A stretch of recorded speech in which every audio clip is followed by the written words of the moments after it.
Welcome back to Non-Toxic, a podcast connecting the dots between the manosphere and the atmosphere. I'm your host, Daniel Penny, a journalist who writes about the intersection of climate and culture. And I'm your other host, Andrew Lewis. I'm an environmental reporter and author of the book, The Drowning of Money Island. If you're just joining us, you can go back and listen to any of the episodes in season 1, including conversations with guests like Daniel Goldhaber, director of How to Blow Up a Pipeline, JP Charisma, one of TikTok's biggest native plant gardeners, and Bob Hendricks, acclaimed inventor and biodesigner. If you've been following along with us since our launch and are still tuning in, this would be a great time to sign up for our Patreon at patreon.com/nontoxicpodcast. To make season 2 happen, we need your help. Today's conversation is a bonus episode Daniel recorded while he was in Denmark for Copenhagen Fashion Week. Daniel, how was Copenhagen and what inspired you to go there? It was unlike any fashion week I'd ever attended. Unfortunately, the weather was absolute crap, cold and raining. I went to a few outdoor shows where we were just getting, the wind and the rain hitting us in the face, and these models are going by in bikinis. I felt worse for the models than the people in the audience. But weather aside, it was a really interesting confluence of sustainability experts, fashion designers, and people kind of from all over Scandinavia. And what intrigued me about Copenhagen Fashion Week was that I'd written an article a few months back for the New York Times about their 18 minimum sustainability standards, which is very unusual for a fashion week. Basically, their rules require any designer who shows on their calendar to meet a series of criteria, which are changed every year to become more stringent. And they developed this whole program where they coached all the brands on the calendar to go through the steps to meet these rules. And, some of them have to do with using things like recycled textiles or even more basic, like not using fur. So there were a bunch of different pathways. And in reporting that article, I came across two guys who are doing some really interesting things to shake up the fashion industry. But I didn't have a lot of room to go into depth about their motivations or their personal stories. And I made a note to come back to these characters. One is Nicolaj Reffstrup. He's a leading climate tech investor and the former CEO of Ganni.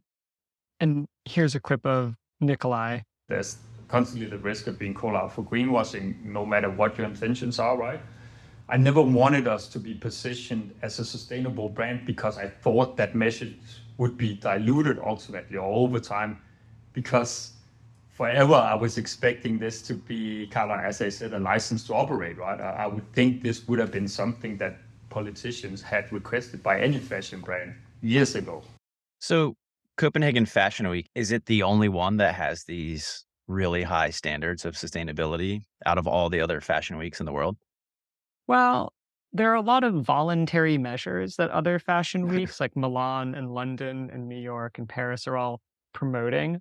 And there are certainly individual brands that are doing things, but it's all kind of self-reported, and the goals are set by the companies themselves. And there's not really any follow through. Like if they don't meet their goals, nothing happens. And there are plenty of brands who don't care at all. Yeah. And there's nothing to prevent them from showing. So yes, I think Copenhagen is pretty unique in this regard. And they've attracted a scene around them because of their commitment to actually not just talking the talk, but walking the walk. So admin reveal here. I know next to nothing about fashion, as you know, because you get to look at me wearing my disgusting clothing on our Zoom meetings. It's not disgusting. It's well aged. Thank you. Thank you. That's what I'm going for. Anyway, not up on fashion, but not totally ignorant either. And so I'm guessing though that you wanted to speak to these guys because their brands are special in a way, even within the Copenhagen Fashion Week sphere. So tell me about, what makes them special. So Ganni, I think, is probably the most well-known Danish fashion brand at the moment. They really make clothes just for women. I don't think they make, except for a few pieces here and there, much for men, but they're quite popular. There's like the Ganni girl, which is a thing, and their stores in New York, their stores in London, they're all over the world. They're kind of like the fun, sustainable brand is how I would describe them. At their most recent runway show, there's a pair of AI-powered trees that were talking to the supermodel Paloma, if that gives you any idea of their vibe. But beyond the image, they have been a leader in their circularity and sustainability efforts. So, only using recycled synthetics, eliminating animal products, reducing their carbon footprint. I think they're shooting for 50% total by 2027, which is very unusual. Usually, fashion companies will say that they're reducing the carbon intensity of their products. You can actually produce more carbon as long as you're making less per item. So it's complete bullshit. Exactly. Ganni's not about that. And neither are they perfect, I should say. And Nicolaj is the first to admit it. He used to be a militant environmental activist. And so he's come a long way. But still, compared to their competitors, Ganni is doing a way better job at making their business sustainable. And they're quite transparent about how they are attempting to reach their benchmarks. And I think they're really an industry leader in that respect. The other person I invited along is kind of the opposite of Nicolaj. Simon Wick is the creative director of Division, which is a company he started with his sister. And it's a super trendy, but very niche Danish brand. And they're known for upcycling and their use of dead stock fabric. And for listeners who don't know, dead stock is the stuff factories have left over when they make rolls of fabric for other customers. So it's part of the waste stream of fashion. It's not post-consumer, but it's important that that stuff get used. Simon built his business with circularity in mind, but as his brand has taken off, he's struggled with how to stay true to his mission. And he felt like things weren't, he was making compromises essentially. And so he decided not to show a collection this past season and instead to focus on revamping the brand's supply chain. If I don't start a sustainable business, I'm not sure that I have a business at all. Nicolaj and Simon know each other. So that's part of why I decided to have a conversation with the three of us, because I felt like there'd be a rapport. Ganni has invested in Division. And as they say in the interview, Denmark is a really small country. And the fashion world in Denmark is even smaller. So there's definitely, they're part of that same community. But I think also the reason I chose the two of them is because I think they each illustrate in very different ways how a cultural value like sustainability gets communicated and sold to a public. Fashion is all about convincing people that something is cool. Oftentimes, the clothes themselves are secondary to the vibes. What I wanted to try to understand in this conversation is how these two fashion leaders are thinking about the state of sustainability in the industry, and more broadly, whether there's anything we can learn from the Danes about making sustainability not just something we have to embrace because of the necessity, but something that we want, something cool. Amazing. Well, I'm looking forward to the conversation. Perhaps afterwards, I will become a Ganni girl and my fashion story will change.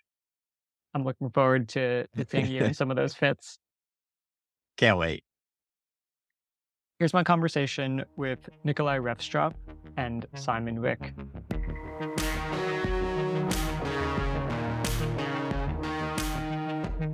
So I thought maybe we could just start with kind of your climate journey, if you will, particularly like how you started to think about sustainability as something that you needed to incorporate into your business. Should I start out on that one? Because I think you started earlier. yeah, but also because Simon is 20 years younger than me, probably, so he kind of probably grew into it. Yeah. So I'm Nicolaj Reffstrup. I've built Ganni along with my wife. I have a background in tech, but ended up in fashion by coincidence. I appreciated being part of the fashion world. However, currently I'm kind of transitioning back to my tech background, mostly kind of looking into investing in climate tech startups. My interest in in the whole climate change agenda started 25 years ago when I was studying business economics and philosophy. And I did a course on game theory, in particular prisoner's dilemma, and kind of took a dive into that. I'm not a math whiz or anything like that, but it got me hooked because to me it kind of laid out the truth about human nature in the sense that we tend to be opportunistic and we don't want to sacrifice short-term convenience for long-term gains, right? And that's the whole problem about climate change, right? And at the same time, I was studying 3P auditing, or very early versions of 3P auditing, people, profit, planet. Like it was a stakeholder-based way of reporting on your performance as a business, not just looking at your financial performance, but also how you were perceived by your stakeholders. And through that, I read about climate change by coincidence. And that kind of stayed with me over the years, and I kind of gravitated towards that agenda now and then, but also left it behind me now and then. And I ended up in the fashion industry by coincidence. And at that point, I had no idea how bad fashion was. This is 2009, right? And same way I didn't know about red meat being really bad either until I saw Cowspiracy and kind of dived into that agenda, right? So in that sense, kind of the whole climate change agenda was something that evolved over the years of me working with Ganni. So that's the short story. So the definition for you has changed over time. Oh, definitely, yeah. And it's become much more clear to me, like what the impacts of kind of being part of this industry is. It wasn't at the beginning, right? But I think you guys have a completely different perspective on that because you're kind of born in a world that's on fire. Yeah, exactly. So my perspective is a bit different than that because, I started the brand 5 years ago. I'm 26 years old, so I was 21 when I started it.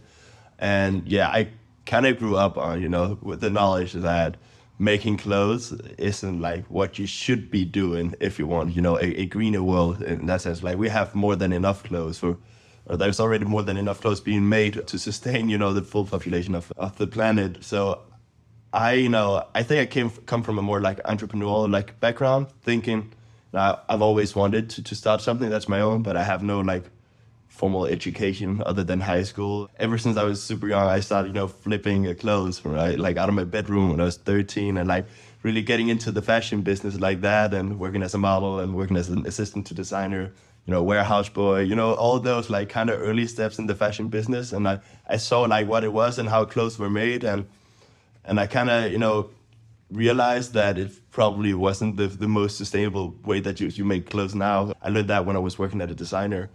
So with, ending up, in fashion, I wanted to start something of my own. I was thinking, how can I kind of bring something new into the world that's not new, right? So at Division, we kind of work with an ethos of creating from pre-existing materials. So when we started out, it was very, basically, I was thinking how can I create something from something already existing? And I would buy old military clothes and remake them. And that's how my sustainable journey within fashion started. Because then I was like, well, this is probably not the only way to make clothes from pre-existing materials. And this is not there must be other ways, and dove into the opportunities and to see what you could do, and found out that there were actually a lot of different ways to do it, and kind of took advantage of being such a young brand that I could do things differently than, because I hadn't go to fashion school. I didn't know how to make clothes at all. So I was thinking how can I start a sustainable fashion journey without knowing anything? Now we not only do things from, pre-made clothes. It could also be dead stock fabrics or, recycle, cotton, but in the best way possible. But, there's layers to it. You said earlier, sustainability, it's not cool. Yeah. How did you recognize that problem? Was it a conversation you had with someone or just something you noticed about the way other fashion people were talking about sustainability? I think for me, growing up with it in the media, I remember these big cases, a few years ago, Burberry had this shitstorm, burning, I don't know how many million worth of euros worth of product. And these conversations are I'm here, wanting to create something and bring something into the world. So I think it came from just talking. And I have the business with my sister, and she's We both care a lot about sustainability, but my sister is probably more to the extreme side, being a vegan since she was like 9 years old and stuff like that. So like something that we always had like very close and had the conversation of like, well, if we want to start something, it has to be done like this, right? It's like not an option. With like starting a brand, I also felt like to be honest, like if I don't start a sustainable business, I'm not sure that I have a business at all. That was also a conversation like that we had. Yeah, well, on the topic of kind of turning sustainability cool, I mean, I think it's always been a dream, I guess, but a dream I never really believed in. I know like the global fashion agenda that's anchored here in Copenhagen, it's basically a summit for the fashion industry to kind of decide to do good. And they've also always had this idea that if we do it well as an industry, we can make it cool to be sustainable, right? But it's a tough job because there's a disconnect with the consumer there. I think although we've seen a kind of a growing awareness around the topic, you still see very little action. And I mean, it doesn't only go for consumers, it goes for everyone, for politicians, for big corporations, for the media that write around the topic, right? There's very little action involved. Like people can say they're concerned about the heat waves or the floodings or whatever, they still buy their Yeezys once they're released, right? There's this disconnect. So I'm more I was always dreaming of the whole sustainability agenda to become a license to operate. So either by way of politicians kind of pushing for regulations or laws that would kind of either penalize you for not being sustainable or at least encourage you to be, right? Alternatively, by way of kind of consumers ultimately kind of facing up to like their concerns and then like buying products that were sustainable. So those were the two things I was hoping for. And very early on, we decided we didn't want to talk about sustainability for two reasons, I guess. Partly because it was and still is sensitive. There's constantly the risk of being called out for greenwashing, no matter what your intentions are, right?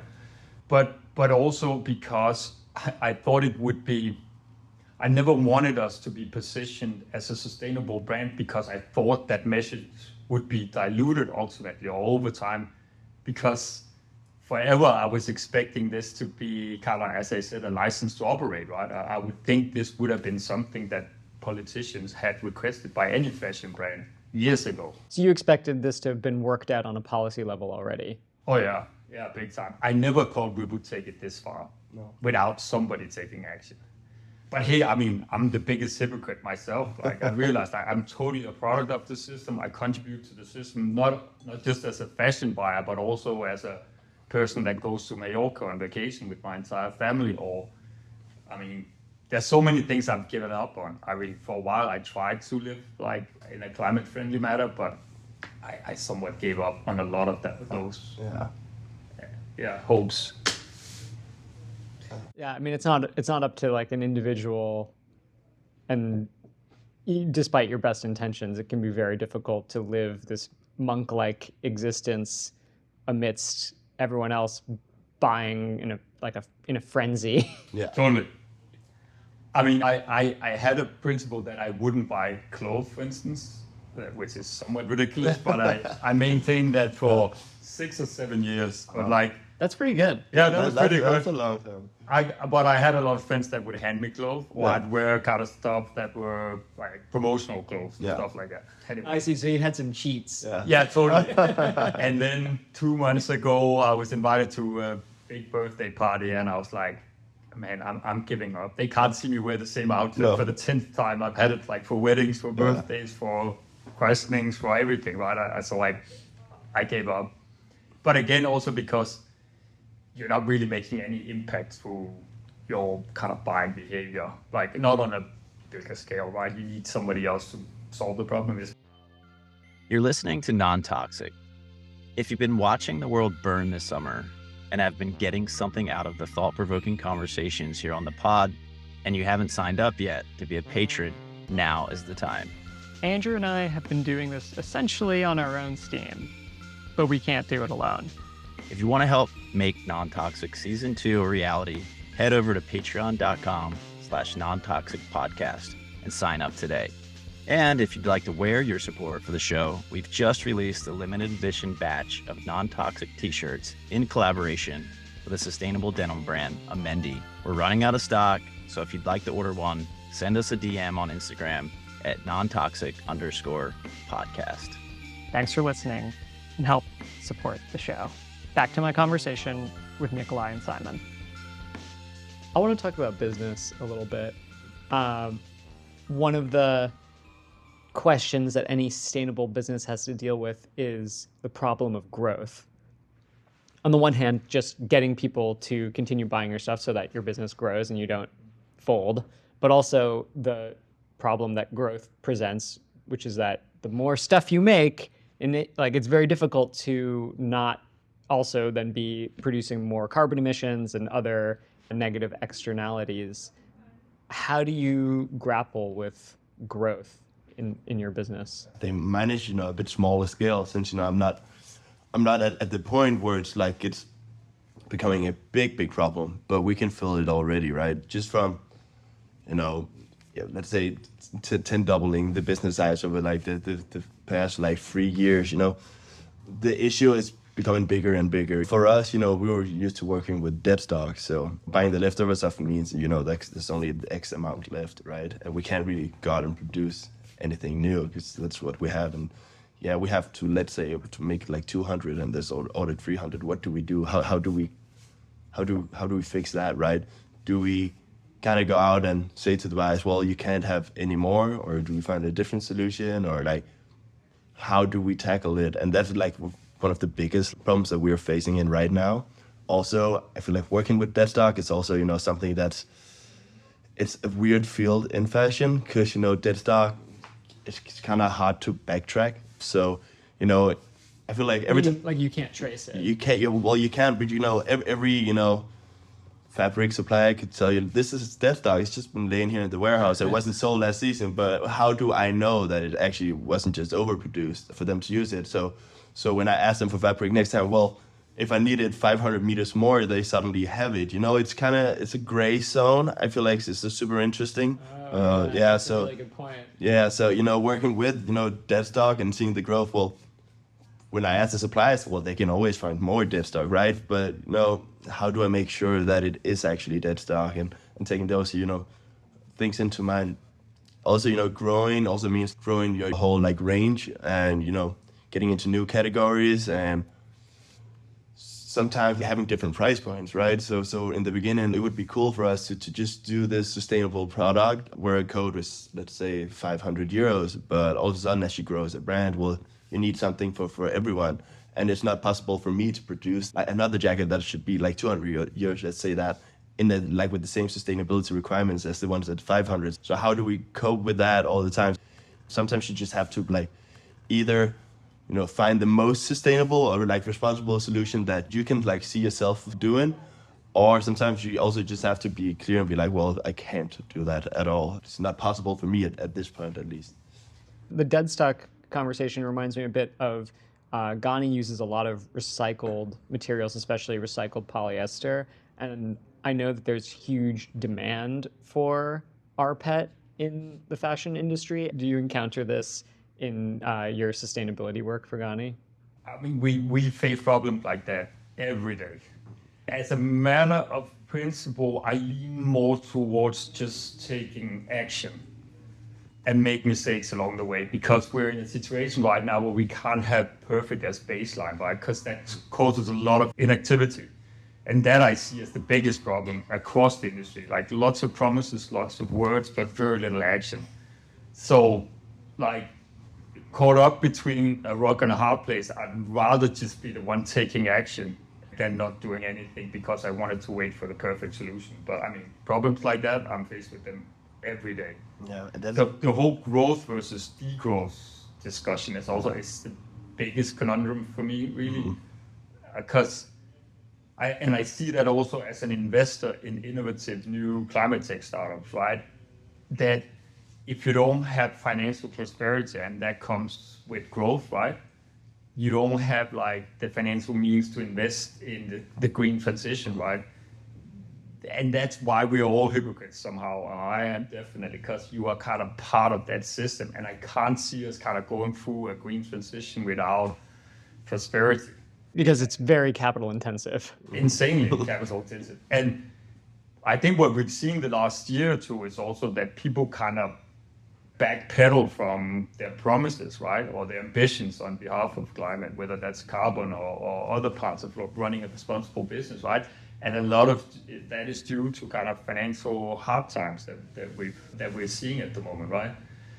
So, I mean, I ended up like the more compromise that I entered with myself is that as long as I think I do better than the majority of the industry from a kind of responsibility perspective, it's okay to take market share from them. Because I mean, me wrapping up my business and just letting others do the fashion thing would just mean, I mean, nobody would notice. I would just be taking over. My kind of share of the market would just evaporate immediately and be taken over by someone else. So like if you're eating Kos's lunch, that's good. Yeah, somewhat. That's my kind of moral compromise, right? Yeah. I think you have a point, Nicolaj. For me, being a young brand, like wanting to do better, wanting to be innovative, wanting to find solutions, well, I don't have the capital to do that in any way. So I have the intentions and I want to spread the word that I want to do it. So yeah, should I put a stop on what we're doing and do degrowth, as you're saying, or should I actually just like get somewhere where we can actually do some change, you know? And for me, just like in the small scale, like working with factories where you had like, maybe you can produce like this, you know, me working with a lot of like old stuff. Maybe you can take, you know, the legs or like set up this production for me in a way they haven't done before. Well, it took me a while to get there because in the beginning I couldn't order, you know, 500 pairs of denim, you know, that it would take for them to kind of get into it, right? So what should I do until I am ready to order those 500 pairs, right? Because I have the intention, and if I'm not, you know, funded or anything, then you kind of have to, yeah, like maybe compromise with some of your like principles. That's a really interesting point. Yeah, if you're too small, no one's even going to deal with you, and then you have no impact at all. I'm curious to hear your thoughts about where masculinity fits into all of this. We're looking at Copenhagen Fashion Week. Like, there aren't that many menswear brands, and I think that is indicative of the larger situation with menswear and sustainability. That I think men are interested, maybe, but they don't. Fashion designers haven't really addressed that question for the most part, barring a few people. And yeah, what's with that? Do you think that's changing? Am I totally off base? Like, what's your perspective? If you zoom out a little bit, I think like on your question on kind of masculinity and the role it plays in how we approach the climate change agenda or the climate crisis. And bear with me because this is totally stereotyping, so it's sensitive territory, right? But there's no doubt that over the kind of 25 years I've been talking about this topic, whenever I brought it up at a dinner table, I stopped doing that at one point because people kind of started to hate you for that, shooting the messenger. They stopped inviting you to Totally, totally. But there was always this kind of sense of like males kind of just sweeping it off the table and being like indicating that there was a feminine kind of approach to a problem like that. And I don't know if it's because like men don't like to like engage with a complicated matter like this that's very kind of abstract and doesn't have any tangible immediate consequences. They just don't want to deal with it, or they see it as a token of weakness. I never quite figured out, but there's definitely that going on. So my dream, like if we stick to that stereotyping, I'm hoping that because we're seeing now how dire the consequences are, how crazy it is at the moment, and it's only going to get a lot worse. It's like being full on at war with nature, right? Or the consequences of us not dealing well with nature, right? So it's a warlike situation, and I'm hoping that we can kind of activate like the lowest level of Maslow's hierarchy of needs, right? You know, where you have shelter, safety, and food supply, stuff like that. Because those are very kind of what you call like primitive needs that you need to cater for, which talks to men, right? Appeal to that idea of having to be a protector. Totally. Or the stereotypical, yeah. a hunter. Totally. Yeah. And you guys are different generations, and I'm curious, like, imagine that your understanding of masculinity and the way that you were socialized as boys and as men was perhaps different. That a lot had changed. Are young guys less concerned with like the machismo, and maybe that'll let them think a little bit more about care for the earth. I definitely think so. I feel like I can see that with my customer as well. We do both men's and women's. We try to not put a label on it, but it's almost split up 50-50. And I can see there's definitely some interest for the young men that buys my clothing. So yeah, I hope that we're gonna see a switch, and I'm pretty sure that we are in generations. So definitely.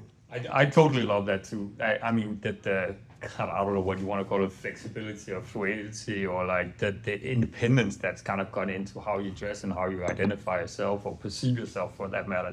That's been amazing to kind of observe and be part of, right?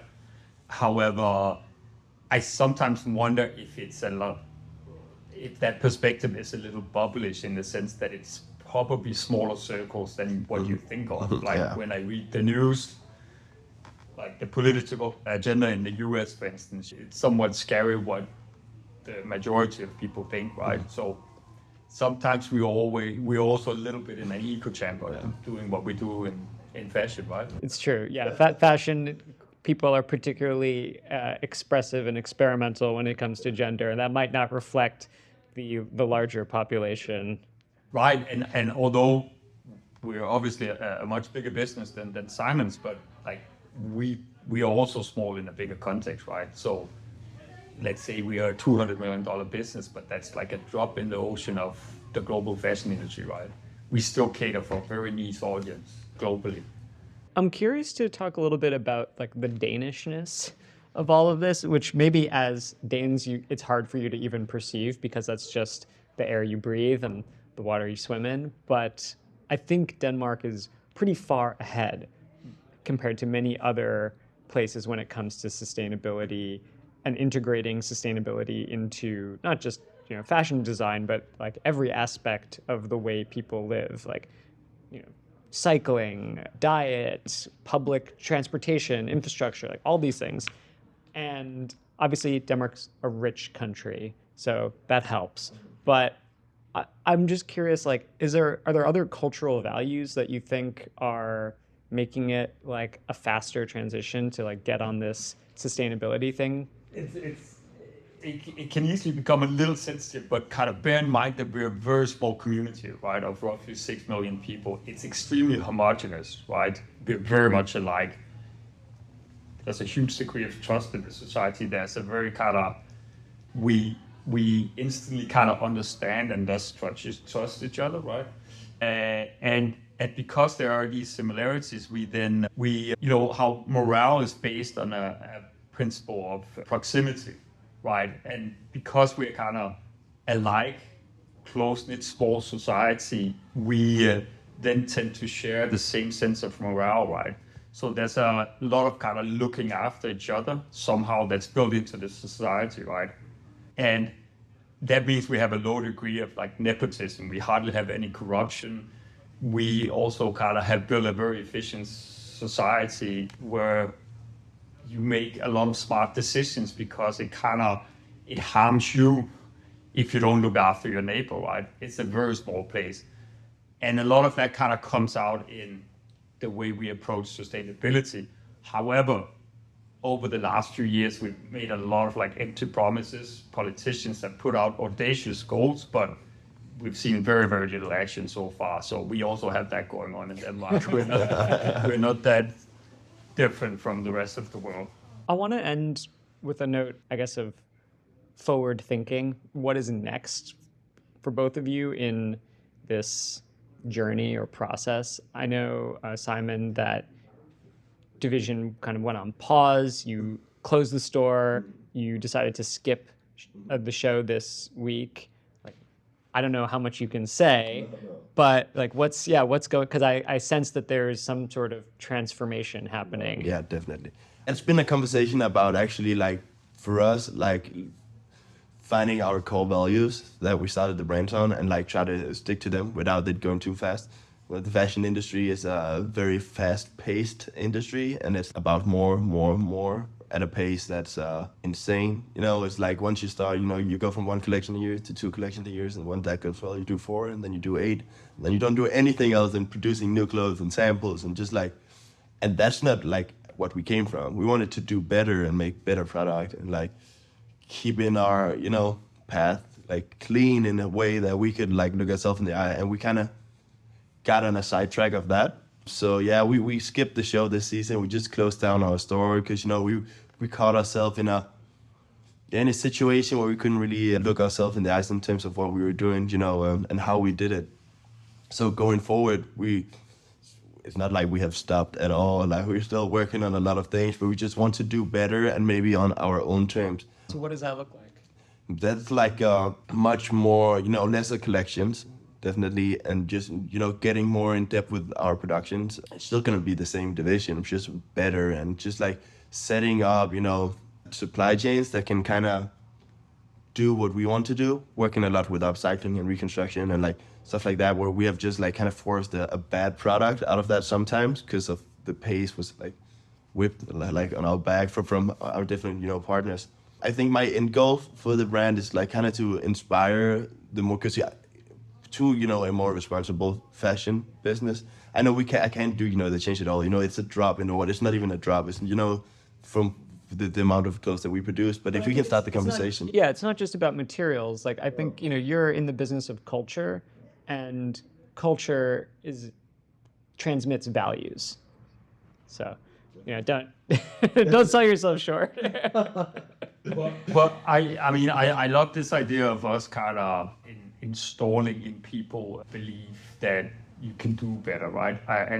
By being transparent about what we do, by teaching people what sustainability means, et cetera, et cetera. But actually, my project is a little different, or actually the opposite. I mean, our ultimate dream is, and our ambition is to be able to one day create a fashion collection that's kind of climate positive, carbon negative, call it what you want, like, but it has to be a fashion collection. And by that I mean something that's new and fresh and relevant and sexy and all of that, right? And something that drops. There's a degree of newness to it, and it's raw consumption, but it's doing good. I mean, that's the ultimate goal. That's an ambitious goal. It's a super ambitious goal. And I'm not sure if we have the time for it, but I think ultimately you'll get there. Like when we work with Ruby Laboratories or they create materials that are made of carbon, literally, right? So you sequestered carbon that's turned into cellulose that you can then turn into fabrics, right? So that by definition is carbon negative. You're slowly getting there, and there's a lot of like innovation happening at the moment. So what are you excited about? I still cling on to that dream, like definitely Ruby Laboratories, but also on this collection we have like Renewcell recycled cotton materials on the runway. I mean, there's a lot of that happening at the moment. We just phased out the use of virgin leather. We're only using kind of leather alternatives. So by 2024, everything you see in stores will be kind of without virgin leather, which has a huge impact on our carbon footprint, et cetera, et cetera. So there are things happening all at the moment that makes me kind of cling on to the hope that will ultimately be achievable. However, I mean, there's a lot of like unbeknownst factors that we need to overcome. And then I'm hoping in the process that will render what we call it the responsibility department obsolete, right? So that's kind of my internal dream, is that the mindset that goes into kind of creating something that's responsible will be baked into everything we do. Like same way the internet was something that only marketing had access to 25 years ago, right? And it was a marketing catalog. And fast forward till today where we use internet across the board, like everything is digitized, everything is kind of online, right? You want the same thing to happen to responsibility, right? It has to be baked into your mindset, right? It has to be what you do when you go to work. And ultimately, hopefully you get to a point where it's not up to the consumer to kind of sacrifice convenience to do the right thing. You just do it because it's there. And yeah. It's the only option. Exactly, yeah. We'll get there, I'm sure. At the moment, biggest challenge is that you price yourself out of the market. It's very expensive kind of running a team that looks after this, but also buying the materials that you put into a responsible product. But we'll get there. And I don't expect the consumer to be able to pay a premium for a product like that, unfortunately. Guys, thank you so much for being on Non-Toxic. Simon, Nicolaj, it was a pleasure getting to talk to you in the Ganni office and getting to just hear your perspectives on this. I think hopefully you have reason to continue hoping, and that next year in Copenhagen there's like another new goal set and surpassed. Right. Thanks for having us. Yeah, thank you so much.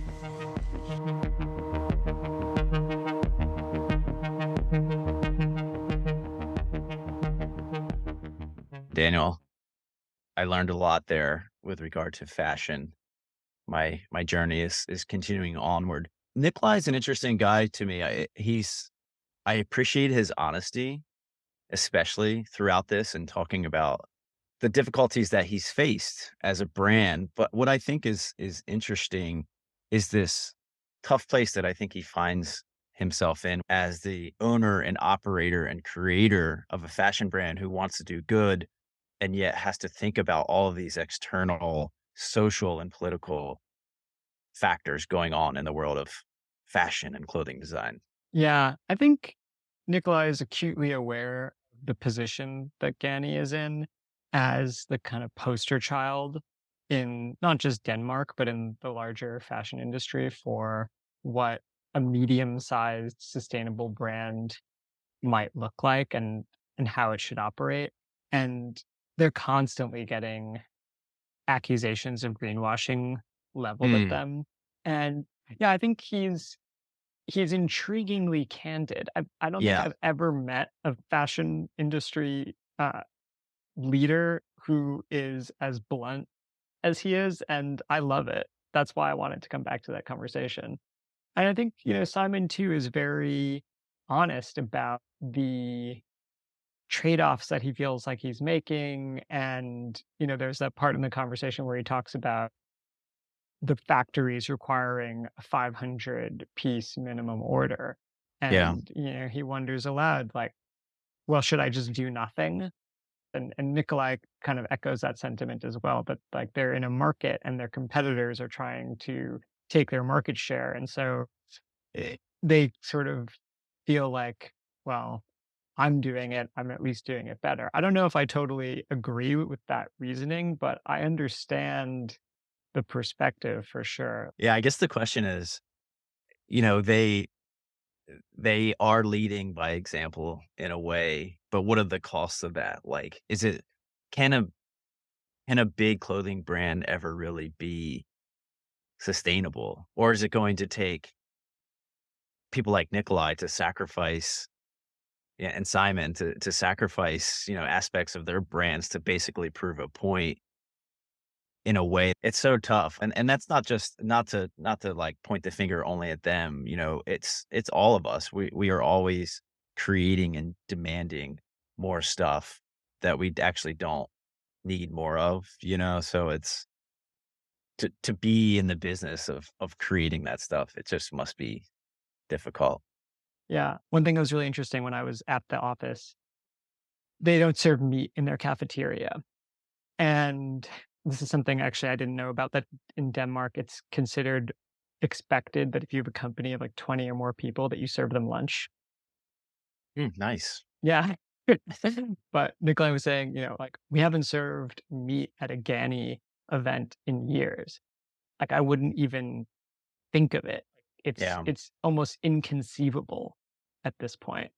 And I thought that was really interesting. Like somewhere along the line, it had been normal to serve meat at these events. And because of changing attitudes around meat consumption, everyone just was like, oh, what? I wouldn't be caught dead Yeah. doing that. How did that happen? That's what I think needs to happen in fashion as well. That there's a sense that it's not like a moral ultimatum. It's just like a norm that you kind of embrace because you don't want to look like an asshole or a loser. Yeah. And there's really good examples of human adaptability out there, right? Like think about cigarette smoking. I remember I grew up in New Jersey, and as a kid, you'd go out to eat, and the smoking and non-smoking section would be separated by just like a useless little glass barrier. And all the uproar from people, this is never going to happen. They can't, people are going to want to smoke at dinner no matter what. And it just like that changed, and everyone was fine with it because they understood the problem with it. Yeah. I think Nicolaj is waiting for some help from the government as well, which is much needed. Yeah. Always. All right. So that's it for this bonus episode of Non Toxic. While we're hard at work putting together things for Non-Toxic Season 2, we are excited to announce that we'll be releasing another bonus episode coming up in September. It's a pod swap for Non-Toxic and The Good Robot. As you know, Non Toxic is devoted to thinking about the ways toxic masculinity and the climate crisis intersect. The Good Robot focuses on understanding the implications of AI on the way we live, with a particular interest in gender and culture. And we'll be having Carrie McInerney, one of the hosts from The Good Robot. She'll be coming over to talk about what we know about the emissions produced by large AI models, how AI fuels climate misinformation online, and the ways AI could be used for good, but its climate impacts depend on who's using it and how. So interesting. There's been enormous conversation around AI, right? But not so much yet with regard to climate. So I'm excited to hear more about that, these new angles, these new topics that AI will be unlocking for sure for many months to come. Unlocking or unleashing? Unleashing. Yeah, definitely some unleashing going on.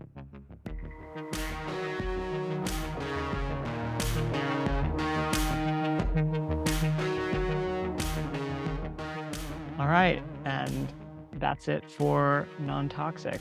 Non-Toxic is a production of Loose Thread Studios, hosted by me, Daniel Penny. And me, Andrew Lewis. Art is by Sam Creasy. Music by Nathan Sharp. You can also sign up for our monthly Non-Toxic newsletter at nontoxicpodcast.substack.com. We'll keep you in the loop on announcements about the show, climate news, and all the weird weather that's out there and getting weirder. And of course, if you'd like to support the show, you can visit patreon.com/nontoxicpodcast. We need your help in making season 2 a reality.